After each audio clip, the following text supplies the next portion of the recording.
제가 오늘 말씀드릴 거는 그 중국 채굴을 금지하고 막 내쫓고 그러잖아요. 그것이 왜 좋은 일인가? 이것에 대해서 여러분들에게 말씀을 드려야 될 것 같아요. 이 비트코인을 사거나 암호화폐를 사고 나서 뭔가 좀 이렇게 본인이 뭔가 이렇게 이 새로운 4차 산업혁명이라고 하든지 이거에 대해서 자기가 뭔가 한 발 들여놔서 뭔가 안다고 생각하고 이렇게 들떠 있다가 이게 뉴스 보면 막 가격도 떨어지는데 막 되게 안 좋은 뉴스만 나온단 말이에요. 그래서 막 가격이 또 우수수 떨어져요. 그래서 막 이거 참 내가 잘못 발을 들였냐, 그 오태민 저 인간 믿고 정말 이거 잘못 코 꼈다, 이렇게 하시는 분들이 많아요. 그래서 제가 저한테 전화를 하시는 분들은 다 비트코인이나 이런 코인을 이제 물려서 팔아야 되겠다는 이성과 팔고 싶지 않다라는 본인의 본심이 이제 충돌해서 저를 찾으시죠. 제가 무슨 얘기하지 뻔히 알면서도 저를 필요로 하세요. 진짜 팔려고 딱 마음을 먹으면 저를 피하죠. 그리고 팔고 나서는 이제 저하고 원수가 됩니다. 이제 그 심리를 모르겠어요. 왜 그런지는 다른 코인으로, 비트코인이 아니라 다른 코인으로 옮겨가신 분들도 저하고 원수가 되더라고요. 저 때문에 몇 억 벌었는데도 불구하고 저를 보고 막 일을 가시더라고요. 제가 공무도화가 진짜 님이요 그 강을 건너지 마오, 제가 그렇게 수타 얘기했거든요. 근데 본인이 강을 건너 놓고 이제 왜 더 세게 안 막았냐, 그래서 저를 원망하시는 건지, 아니면 제가 같이 그 강을, 죽음의 강을 같이 건너주지 않아서 저를 원망하는 건지, 아니면 본인의 그 미련함과 한심함이 이렇게 저를 통해서 확인이 돼서 저를 싫어하는 건지 모르겠지만 저를 싫어하시더라고요.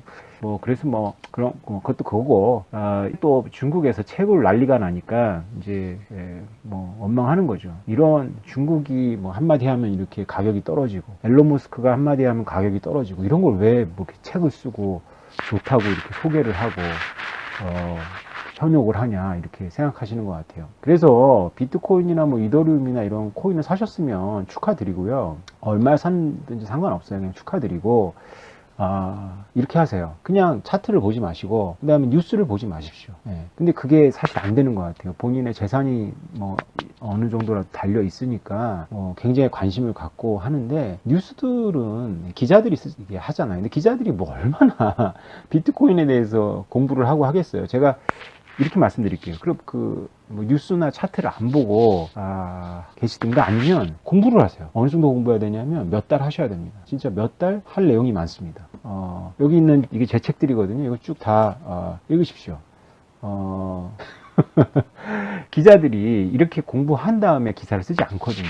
그래서 어떤 식이냐면, 비트코인 가격이 막 올라가요. 그러면 굉장히 낙관적인 기사들을 막 내보내요. 옛날엔 안 그런데 요새는 그러더라고요. 근데 비트코인 가격이 내려가요. 그러면 또 막 암담한 기사, 막 2만 달러 떨어진다, 이런 기사들 막 내요. 그래서 기사 때문에 오르고 기사 때문에 내려가는 것 같지는 않고요. 그렇게 보이시지만 여러분들 눈에는, 제가 보기에는 그냥 비트코인 올라갈 길을 올라가면 기사들이 좋아지고, 비트코인 내려갈 길을 내려가면 비트코인에 대한 기사들이 아주 저주죠, 저주. 악담을 쏟아내요. 여러분들 마음도 그래요. 비트코인이 올라가면 이걸 내가 왜 진작 안 샀지? 왜 난 정말 멍청해? 왜 내가 그 오태민 말을 안 들었지? 이러고 있다가, 비트코인 가격이 떨어지면 이게 무섭게 떨어지잖아요. 10분에 20%씩 막 떨어진단 말이에요. 그러면 내가 이 오태민 그 인간을 왜 만나가지고, 내가 그 오태민하고 왜 꼬여가지고 이렇게 원망이 되고, 이 아무것도 없는, 이 실체도 없는 걸 내가 왜 발을 들여놨냐, 이렇게 원망이 된단 말이죠. 그러니까 제가 드리고 싶은 말씀은 뭐냐면, 논리가 있고 현상이 있는 것이 아니고 현상을 따라가요. 여러분들의 논리가, 여러분들의 그 감정이라는 게 현상을 따라간단 말입니다. 그러니까 여러분들이 비트코인 가격이 오르면 한없이 낙관적으로 보이는 거고요, 비트코인 가격이 떨어지면 한없이 비관적으로 보여요.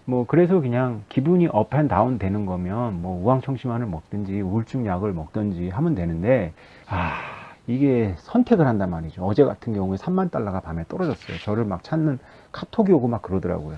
이분들은 잘못하면 그 순간에 던집니다. 본인이 이미 손해를 보고 있는데, 이 3만 달러 미만에 떨어지면 이제 이게 진짜 경제학자들이 말하는 것처럼 제로가 될 것 같거든요. 그래서 던져요. 그러고 나서 아침에 자고 일어나면 이게 다시 올라 있잖아요. 그럼 이거 어떡할 거예요? 이미 샀을 때 5천만 원을 사가지고 지금 손해보고 3,500만 원에 던졌는데 아침에 자고 일어났더니 4천만 원 가까이 되어 있네? 물론 돈이 많으면 다시 삽니다. 근데 돈이 없는 분들은요, 그냥 이렇게 평범한 중산층들은 못 사요. 그렇게 되면 못 사요. 그러면 이제 비트코인을 저주하는 거죠. 이게 참 기자들이 이러면 안 되는데, 참 미디어가 정말 못됐어요. 난 왜 이러는지 모르겠어요. 그냥 좀 가만히 관조를 하고 모르면 그냥 있으면 되는데 자꾸 왜곡을 시켜요. 만약에 2017년도에 그렇게 저주를 쏟아내지 않았으면 2018년, 19년도에 그렇게 암흑기가 그렇게 길게 가지 않거든요. 그렇게 암흑기가 길게 가지 않으면 이번에 지난 가을부터 지금까지 이런 미친 랠리가 또 이렇게 거칠게 오지 않아요. 그러니까 정부가 개입을 한다거나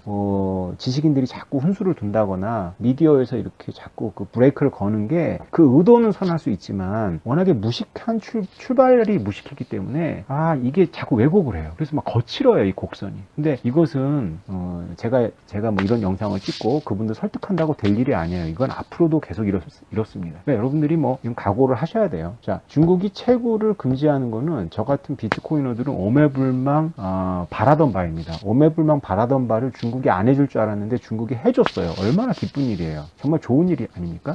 중국은 수력 발전이 되게 풍부한 나라입니다. 그래서 수력 발전이 풍부하기 때문에 비트코인을 캐는 것이 중국의 일단 그 수력 발전 산업에 되게 이익이 돼서 이익이에요. 근데 중국 정부는 지금 그거보다는 자기네 통화 정책이 먹히지 않을 것에 대한 두려움을 갖는 것 같고, 또 중국 사람들이 워낙에 투기적이기 때문에 중국인들이 이 열풍으로 확 갈까봐 또 두려운 것 같고요. 제가 보기에는 여러분 빠룬궁 아세요? 빠룬궁 같은 사건처럼 중국 사람들이 이렇게 뭔가 이렇게 중국 역사를 보면 뭐 태평천국의 난이나 뭐 이런 것처럼 황건적의 난이나 이런 것처럼 한번 들불처럼 쫙 올라오잖아요. 이거를 공산당이 되게 두려워해요. 우리나라에 지금 지난 3, 4개월 동안 몰아닥쳤던 그런 열풍이 이게 중국이라는 스케일에서 일어나면 이게 공산당에게 굉장히 위협이 된다고 느끼는 것 같아요, 본능적으로. 그래서 그런 뭔가 열풍이 있으면 이렇게 제어를 하려는 그런 것들이 있어요. 그래서 중국이 뭐 이렇게 막 때려잡는데, 이게 웃기는 게 2017년도에도 그냥 거래소를 다 때려잡았거든요. 그래서 중국에는 지금 거래소가 없어요. 근데 중국인들이 비트코인 거래를 안 하는 건 아니죠. 그러니까 지금 또 때려잡는다는 뉴스가 나오면 이렇게 막 사시나물 떨듯이 떠시는데 때려잡을 게 없어요. 그냥 또 2017년의 반복입니다. 근데 이제 저 같은 비트코이너들이 이제 이걸 왜 굿뉴스라고 생각하냐면, 채굴이 이게 재생에너지를 중심으로 되는 것이 맞아요. 왜 그러냐면 환경을 보호하고 이렇기 때문이라기보다는 재생에너지라는 그 발전 산업 자체가 고정비가 굉장히 많이 들어갑니다. 뭐 수력발전 같은 경우에는 댐을 만들어야 되고, 풍력 같은 경우에도 그 바람이 잘 통하는 언덕까지 그 구조물들을 세워야 되고, 태양열은 뭐 우리가 어떤 것들이 희생되는지 알잖아요. 나무 다, 숲 다 작살나잖아요. 그런데 이런 재생에너지는 그 대신 전문 용어는 뭔지 모르겠는데 일반적으로 유연성이 매우 떨어집니다. 그래서 피크타임 때만 막 생산을 하고 피크타임이 아닐 때는 생산을 안 하고, 이게 잘 안 되죠. 이게 경제학을 모르는 이런 논리에 피크타임 아닐 때는 터빈 안 돌린다는 거예요. 진짜 그게 중요한 게 아니고요. 설비는 그대로 있잖아요. 그 설비를 피크타임이 아니라고 해서 설비 뜯나요? 댐 없어요? 풍력 발전하는 그런 제주도 해안에다가 쭉 심어놨던 그거 철거합니까? 그거 지금 어떤 지경이냐면요. 그거 쓰지 않는 전기를 생산해가지고 그거 처리해 때문에 골치 아프다는 기사가 나왔어요. 좀 제대로 알아야 됩니다. 그래서 이게 공학만 해가지고는 안 되고, 비트코인을 이해하려면 경제적 베이스가 있어야 되는데, 여러분들이 경제적 베이스가 없다면 걱정하지 마시고요. 여기 제가 쓴 책, 이거 경제학적 상상력, 이거 읽으세요. 이것도 읽기 싫다 그러면은요, 유튜브에서 오태민의 5분 경제학 치시면 제가 8년 전에 쫙 이렇게 5분씩 강의를 넣어놓은 경제 기본 개념 강의가 있거든요. 그거 정도는 좀 이해를 하시고 오셔서 제 설명을 듣는 게 좋습니다. 네, 왜 중국이 채굴을 그만두게 하는 게 좋냐 하면, 중국은 석탄을 발전소로 많이 쓰는데 가장 큰 문제는 석탄을 써서 채굴을 하기 때문에 문제가 되는 것도 있지만, 그거보다 더 중요한 거는요, 중국은 전기를 도둑질해서 써요. 이게 무슨 얘기냐면요, 정상적으로 우리가 채굴 산업을 하니까 내가 전기료를 내겠습니다, 이렇게가 잘 안 되는 거예요. 왜냐하면 이게 사회가 이렇게 의사결정 구조가 경직되다 보니까 채굴을 정상적인 비즈니스로 보지 않잖아요, 공산당이. 그러니까 발전소의 소장들은 자기 발전소가 아니잖아요. 이게 뭐 주정부나 정부의 뭐 관할 안에 있단 말이죠. 그러니까 자기 월급쟁이에요. 그러니까 뭐 이 발전소의 효율을 위해서는 남는 전기를 채굴업자한테 파는 게 이익인데, 뭐 자기한테 아무 유인이 없어요. 그래서 그렇지 않고 괜히 그렇게 했다가, 또 저는 잘 모르겠어요. 그렇게 했다가 괜히 또 왜 너 채굴업자한테 전기 팔았냐 이렇게 혼날까봐 그냥 암 거래를 하는 겁니다. 그래서 그냥 눈 감아주는 거죠. 그리고 뒷돈을 챙기는 거죠. 그래서 정상적인 경우에는 발전소로 돈이 들어와서 그 주변에 전기를 공급하는 주민들이 더 싸게 전기를 이렇게 제공받을 수 있게 발전 효율이 올라가는 식으로 써야 되는데, 이것이 그냥 발전소의 담당자하고 그 채굴업자 간에 그냥 담합에 의해 가지고, 야합에 의해 가지고 그냥 헐값에 공급을 받아서 전기를 도둑질을 합니다. 이게 왜 문제가 되냐면, 전기를 도둑질해서 쓰기 때문에 다른 뭐 캐나다라든가 노르웨이라든가 북미 지역에서 생산하고 있는 그런 비트코인의 원가보다 되게 적어요, 이게. 그래서 이 중국의 채굴자들은 이게 괜히 중국 사람들이 비트코인 좋아하는 것이 아니라 다른 나라에 비해서 이게 불공정 무역을 할 수 있기 때문에 그렇습니다. 그래서 불공정 경쟁이죠. 그러니까 다른 나라는 지금 비트코인이 만약에 4천만 원이다. 그럼 비트코인 하나를 생산하는데 거의 4천만 원에 가까운 그 비용이 들어갑니다. 전기 비용이. 한 개 비용이라고 하는데 들어가는데, 중국에서는 이거를 뭐 1,000만 원에 생산하고 있다고 할 수 있죠. 1,000만 원에 생산하고 있으니까 비트코인 가격이 어제처럼 막 떨어지면 이 1,000만 원을 던질 수 있는 거잖아요. 그래서 중국에서 이런 도둑 전기에 의해 가지고 생산되는 그런 문제 때문에 비트코인 시장 왜곡돼요. 그게 지금 오래됐습니다. 그렇게 된 게. 왜냐하면 중국이 워낙에 채굴 많이 하거든요. 제가 비트코인 강했다라는 책에도 썼었는데, 그 2017년도의 사례인데, 안우현인가 뭐 이런 지역에서 어느 그 발전소장이 자기네 발전소에 생산하고 있는 전기의 99%가 사라지는 거예요, 전기가. 그래서 공안에 신고를 했더니, 공안이 아무리 뭐 찾아도 원인을 모르다가 어느 흰 케이블이 어느 회벽 안에 들어가는 거를 발견해서 그걸 망치로 부셔보니까 거기에 엄청나게 많은 채굴 장비가 있었던 거죠. 그냥 뭐 스케일이 다르잖아요, 중국은. 그래서 전기를 수력발전소였던 것 같은데 99%를 훔친 거예요. 그래서 이제 뭐 일망타진됐다 이런 기사가 나왔거든요. 일망타진된 게 그런 거고, 중국이 넓고 그 다음에 관료들은 부패했기 때문에 이런 일이 너무나 많이 일어나고 있거든요. 그래서 석탄을 사용해서 채굴을 하는 것도 문제지만은, 중국에는 이제 석탄으로 다 화력발전을 쓰니까 그것이 이제 미세먼지에서 우리나라에 날라오는 것도 문제지만, 환경 문제 같은 걸 떠나서라도 시장 가격을 왜곡시킵니다. 그래서 비트코인은 이 채굴이 굉장히 중심적인 그 시스템의 중심이기 때문에, 비트코인이 믿을 수 있는 이유도 채굴자들이 돈을 쓰기 때문이거든요. 이것도 제가 한번 설명을 드릴 텐데, 그런데 이 채굴의 시장 가격을 왜곡하는 게 중국 채굴이란 말이에요. 그걸 중국 정부가 막아주고 색출해 준다는데 이게 얼마나 좋은 뉴스입니까? 이게 막 가격이 2배, 3배, 4배 돼도 괜찮은 뉴스인데 이게 가격이 떨어졌잖아요. 그럼 여러분 어떻게 생각하셔야 돼요? 이거를 보고 대중들은 무식하니까 나는 대중들의 눈높이에 맞출래. 이제 비트코인이 끝났어. 이렇게 보실래요? 아니면 이게 실제로는 비트코인이 오를 뉴스인데 대중들이 기자들 때문에 잘못 인식해서 가격이 떨어졌으니까 이거는 나중에 한꺼번에 더 추적돼 가지고 사람들이 진실을 깨닫고 더 크게 오를 것이다. 이렇게 해석하는 게 맞습니까? 네. 전자처럼 해석하면 비트코인 안 하시는 게 맞고요. 이렇게 후자처럼 이렇게 진실은 있고 그래서 이게 저평가되어 있으니까, 지금 아직도 비트코인 너무너무 저평가되어 있으니까 이럴 때마다 회심의 미소를 지으면서 열심히 현금 채굴 하셔서 열심히 회사 나가셔서 번 돈으로 열심히 모아가지고 이럴 때마다 조금씩 비트코인을 사시는 거죠. 마지막으로 당부드리고 싶은 건, 한 번에 욕심내고 막 빚 끌어다가 막 한 번에 들어가고 그리고 물렸다고 막 이렇게 하지 마시고요. 그냥 좀 나눠서 사세요. 이렇게 저처럼 뭐 2014년도, 2017년도 이렇게 그런 분들처럼 오래전에 들어왔으면 이미 아득한 곡선이잖아요. 그런데 이제 다시 시작하는 입장에서는 답이 없어요. 지금 늦었다고 생각해서 막 허겁지겁 하지 마시고 딱 그 계획을 세우셔가지고 매달 뭐 며칠, 제가 이렇게 추천하는 방식은 차트 보지 마시고 20일, 25일 이렇게 날짜 정해셔가지고 그 날짜에 그냥 정해지 뭐 100만 원어치, 200만 원어치 그냥 사세요. 그리고 그 공부를 하시고, 공부하고 싶지 않으면 뉴스도 보지 마세요. 뉴스를 보실 거면 저와 같이 비트코인을 깊이 공부하시면 됩니다. 네, 여러분 오늘은 여기까지 하겠습니다. 여러분, 비트코인의 계절이 돌아오고 있습니다. 미국 거대 금융 기업들이, 심지어 우리나라 국민연금까지 비트코인에 관심을 갖기 시작했습니다. 여러분, 그분들이 다 선택하고 나서 여러분들한테 기회가 올까요? 확실해지면 기회는 없겠죠. 검증된 다음에는 기회가 없습니다. 기회는 검증되기 전에 남보다 먼저 통찰한 사람만이 얻을 수 있는 거겠죠.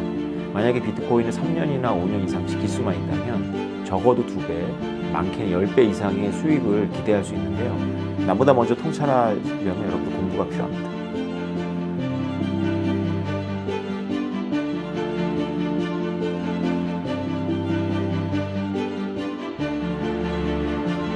운달 책방 구독자 여러분 안녕하세요. 여러분들이 성원해 주신 덕분에 더 그레이트 비트코인이 교보문고 베스트셀러도 되고 가문의 영광입니다. 감사합니다. 제 책이 잘 팔리는 이유 중에 하나는 지금 다시 비트코인의 계절이 돌아오기 때문입니다. 비트코인 관련한 여러 가지 호재들이 쌓이고 있는데요. 가장 대표적으로 미국에서 증권거래위원회가 비트코인 현물 ETF 승인을 앞두고 있다는 그런 기대감이 올라오고 있습니다.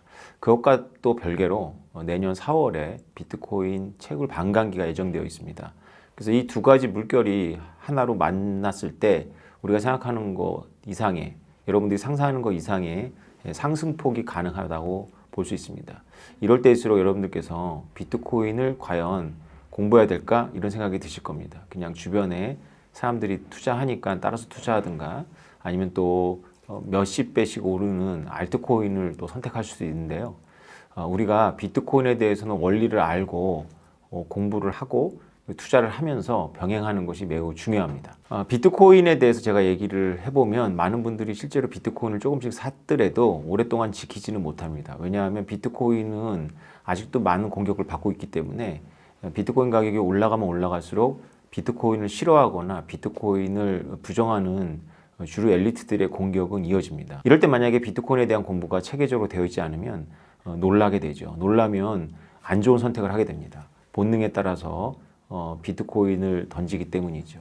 그래서 제가 비트코인을 10년 동안 공부하고 주변에 권해보면서 느낀 건 비트코인은 투자하는 것보다 오랫동안 지키는 것이 훨씬 더 어렵습니다. 만약에 비트코인을 3년이나 5년 이상 지킬 수만 있다면 적어도 2배, 많게는 10배 이상의 수익을 기대할 수 있는데요. 그러려면 여러분들께서 지키려면 어떻게 될까요? 네, 제가 늘 강조했지만 비트코인 공부를 해야 되겠죠.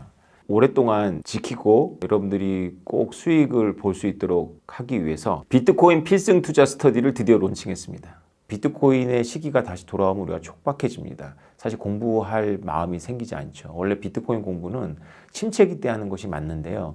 이미 침체기가 끝나가고 있기 때문에 여러분들이 공부할 시기가 더 없을 겁니다. 그럼에도 불구하고 여러분들께서 오랫동안 비트코인을 지키시기 위해서는 반드시 공부가 필요하시다는 거. 여러분들의 바쁜 일상에 맞게 이렇게 엑기스만 모아서 만든 영상과 교재를 보시는 게 저희 지혜족보나 오태버스에 있는 수백 편의 동영상을 보시는 것보다는 훨씬 더 편리하고 용이하지 않을까 생각이 듭니다. 이 영상에는 비트코인에 대한 국제 글로벌 금융기관이라든가 그 다음에 1000억 대 이상의 부자들 그리고 제가 여러 번 강조하지만 지정학 자산으로서 비트코인을 둘러싼 미국과 중국의 힘겨루기, 그 다음에 각 국가의 태도들, 이제 강의에 더해서 교재까지 만들었습니다. 제 강의를 유료한 문체로 풀어낸 교재인데요.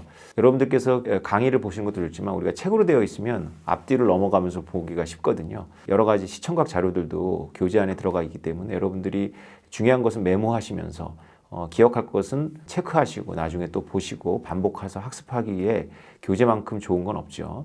비트코인은 화폐 현상이죠. 그래서 비트코인을 여러분들이 알고 있는 주식에 대한 어떤 그런 관점이나 채권에 대한 관점으로 접근하시면 반드시 실패하게 되어 있습니다.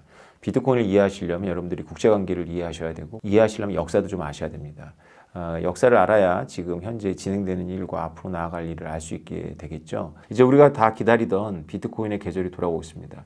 여러분들은 이때 어떻게 지내실 겁니까? 내가 혼자 돈을 벌고 수익기관이니까 나 혼자 좋고 뭐 그럴 수도 있습니다. 근데 저는 지난 10년 동안 여러분이 아시겠지만 제 주변에 제 책을 주고 설득하고 저랑 친하면 제가 협박도 했다고 말씀드렸죠.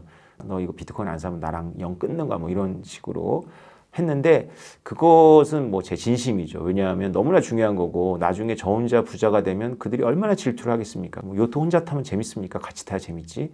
네, 이렇게 우리 같이 주변에 이제는 좀 훈풍이 부니까 가족들, 친척들, 친구들한테 알리면서 이 시간을 우리가 선물로 받은 시간들을 좀 나누었으면 좋겠습니다. 이 밑에 이 영상에 달리는 링크를 통해서 여러분들께서 이 강의, 이 패키지 상품의 안내를 받을 수 있습니다. 검증된 다음에는 기회가 없습니다. 기회는 검증되기 전에 남보다 먼저 통찰한 사람만이 얻을 수 있는 거겠죠. 남보다 먼저 통찰하려면 여러분들 공부가 필요합니다.